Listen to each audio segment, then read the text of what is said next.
शिक्षा उस देश के जीवन दर्शन संस्कृति के अनुरूप होना चाहिए। तभी वह देश शक्तिशाली समृद्धशाली होकर सारी मानव जाति और आगे जाकर संपूर्ण विश्व ब्रह्मांड का संरक्षण एवं संवर्धन में अपनी भूमिका सफलता से पालन कर सकता है। अपना भारतवर्ष भी हजारों वर्षों के उत्थान पतन से आगे बढ़ते हुए 1947 में अंग्रेजों के शासन से आज़ाद हुआ, परंतु पाश्चात्य संस्कृति से प्रभावित लॉर्ड मैकाले द्वारा प्रारंभ की गई शिक्षा से आज़ाद न हो पाया। 1952 में सरस्वती शिशु मंदिर योजना के अंतर्गत प्रथम विद्यालय उत्तर प्रदेश के गोरखपुर में प्रारंभ हुआ।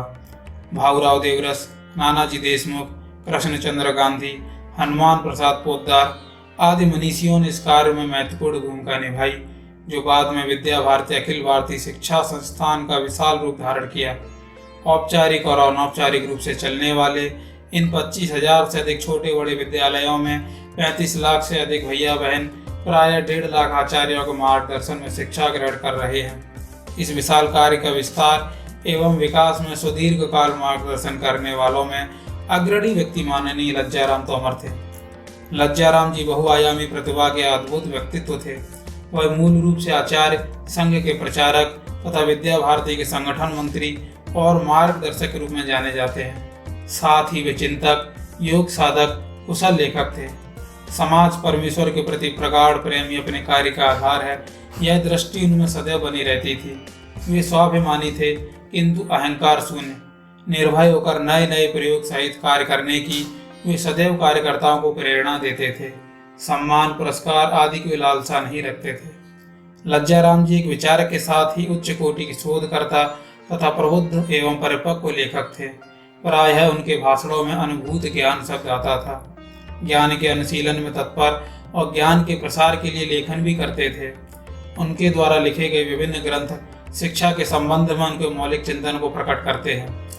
भारतीय शिक्षा के मूल तत्व, प्राचीन भारतीय शिक्षा पद्धति, भारतीय शिक्षा के मनोवैज्ञानिक आधार, विद्या भारती चिंतन की दिशा, विद्या भारती दिशाबोध, विद्या भारती की अभिनव पंचपदी शिक्षण पद्धति, नैतिक शिक्षा, विद्यालय सामाजिक चेतना का केंद्र बने, परिवारों में संस्कारक्षम वातावरण क्यों और कैसे आदि पुस्तकें प्रमुख रूप से हैं। लखनऊ में निराला नगर स्थित विद्या भारती शोध संस्थान, प्रशिक्षण केंद्र, कुरुक्षेत्र की विद्या भारती संस्कृति शिक्षा संस्थान के निर्माण एवं विकास में उनकी प्रमुख भूमिका रही है। उनके द्वारा लिखे गए ग्रंथ एवं किए गए शैक्षिक कार्यों के संबंध में कई लोग शोध कार्य करके PhD उपाधि प्राप्त किए और कई लोग वर्तमान में शोध कर रहे हैं। भारतीय शिक्षा के संबंध में चर्चा करते हुए वे कहते थे, भारतीय शिक्षा योग आधारित शिक्षा है।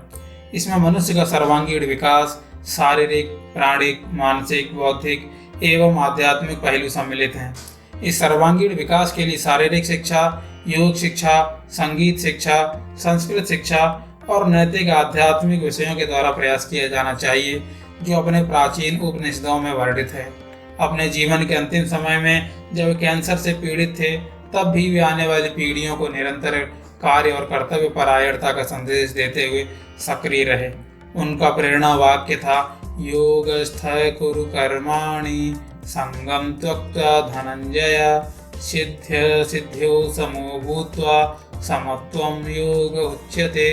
अर्थात समस्त आसक्ति और संग दोष को त्याग कर सिद्धि और असिद्धि में समान भाव रखकर योग में स्थित कर्म कर, यही जीवन की सबसे बड़ी साधना है। वे सुख दुखों को समान रूप से अनुभव करते हुए आने वाली पीढ़ियों के लिए शिक्षा क्षेत्र में कार्य करते रहे। समाज में कार्यरत सामाजिक कार्यकर्ताओं में साधारणतः 2 प्रकार के लोग देखने को मिलते हैं। एक, अपनी प्रतिभा से दूसरों के प्रति समर्पण भाव, कर्ममय जीवन द्वारा आने वाली पीढ़ियों के लिए प्रेरणा प्रदान करने वाले, एवं दूसरे, समर्पण भाव से देश के लिए काम करने वाले। कोई चलता पथ चिन्हों पर कोई पद चिन्ह बनाता है। इस पंक्ति को सार्थक करते हुए माननीय लज्जाराम जी शिक्षा क्षेत्र में काम करने वाले हजारों कार्यकर्ताओं को प्रेरणा देते रहेंगे।